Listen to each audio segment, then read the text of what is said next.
Oh, hello everyone. Today I'm coming to you in a new forum because I'm going to be discussing the very interesting history of Black Canary, who is one of my top 5 favorite characters of all time.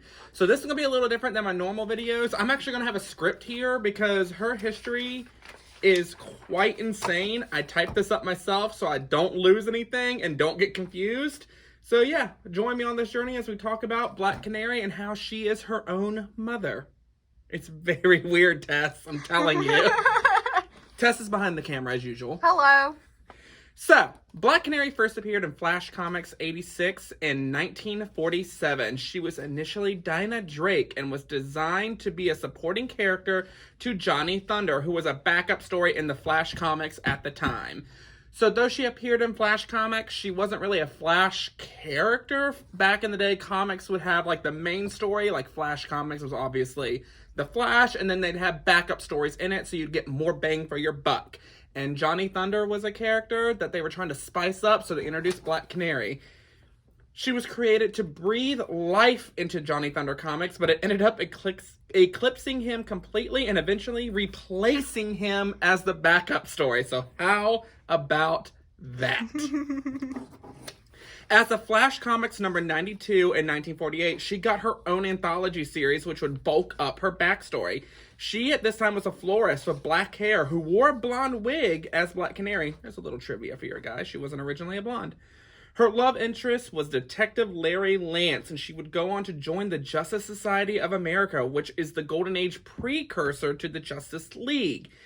And she would also become one of the most popular characters of the time. They were begging for more stories of her.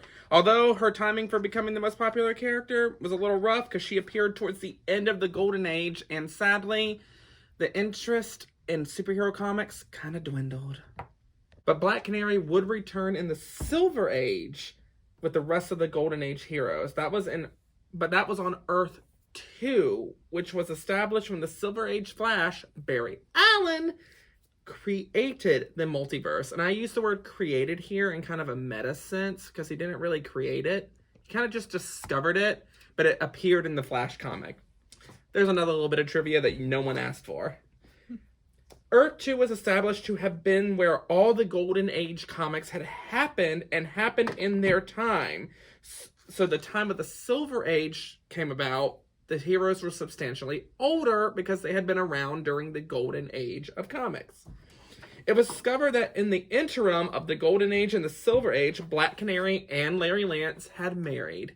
And as most love romances do in comics, that did not bode well for him, for he was killed very quickly when a supervillain tried to kill Black Canary. Black Canary was heartbroken, so she permanently moved to Earth 1 with the new Silver Age heroes and became a member of the Justice League on Earth 1. This is honestly when she falls in love and starts her most famous romance with Green Arrow. There were a very few, "Oh, but my husband," moments early on, but they did not last at all. It was also during this time that she would develop her meta ability, which is her famous canary cry, a sonic scream. And so we would go on, but by the 80s, people started doing the math and realized if Black Canary had been around since the Golden Age, and she was the same character, how was she still so young? She should be around 60 by this standards. So in 1983, we were blessed with the Justice League of America issues 219 and 220, which, quick sidebar, are my favorite comics because it is so messy.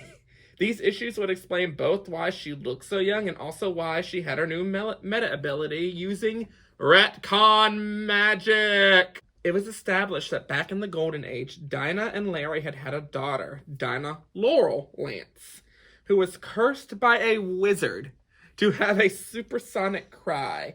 And so Black Canary brought her to Johnny Thunder, full circle moment here, guys, and asked him to use his genie Thunderbolt to help her. All the Thunderbolt could do, though, was put her in suspended animation. And Dinah and Larry were so upset by this, Thunderbolt decided they needed to think their kid had died. Not just forget that the kid existed, just kill him. Right, Tess? Right? Now we fast forward to present day, and Larry dies. Now we fast forward to the day Larry dies, and it is revealed that Black Canary is dying as well, and she wants to see her daughter's grave one last time. Only when she gets there, the truth is revealed that her daughter is alive in suspended animation and that she has aged throughout this time. So the first Black Canary's dying wish that there was a way that she could pass on all her memories, knowledge, and mantle to her daughter. And the Thunderbolt does this so that her daughter, Dinah Laurel Lance, would become the Black Canary. Meaning she has all those memories of her parents meeting and getting married. And other things. So this retcon made it that Green Arrow didn't fall in love with the first Black Canary, but the second one, who thought she was the first one, but was actually the second one.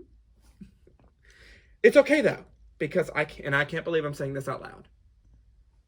Crisis on Infinite Earths is coming to save us. So the post-crisis retcon fixed it to where the whole event didn't happen and was simplified to just be Dinah Drake was Black Canary with no powers, and then her daughter, who was not cursed by a wizard this time, but just had a meta ability, became the second Black Canary. Done. Nice and easy, clean origin that could have been there from the first one, but they decided, nah, let's make it complicated. And there you have it, guys. That's the history of Black Canary and how she came to me. So now when you see Black Canary in media or read Black Canary, now you know her incredibly amazing origin story. It is absolutely wild, but as you can see by my shirt, I love Black Canary, and I'll explain why real quick. I love her because she's on a team with people like Superman, and has to be able to defeat him, and does, just with her Sonic Scream, which she doesn't use like as much as people think, and her fighting ability. She is an insane melee fighter. It is amazing, and I just love her. And plus, it makes just sense because she's awesome. Bye, guys.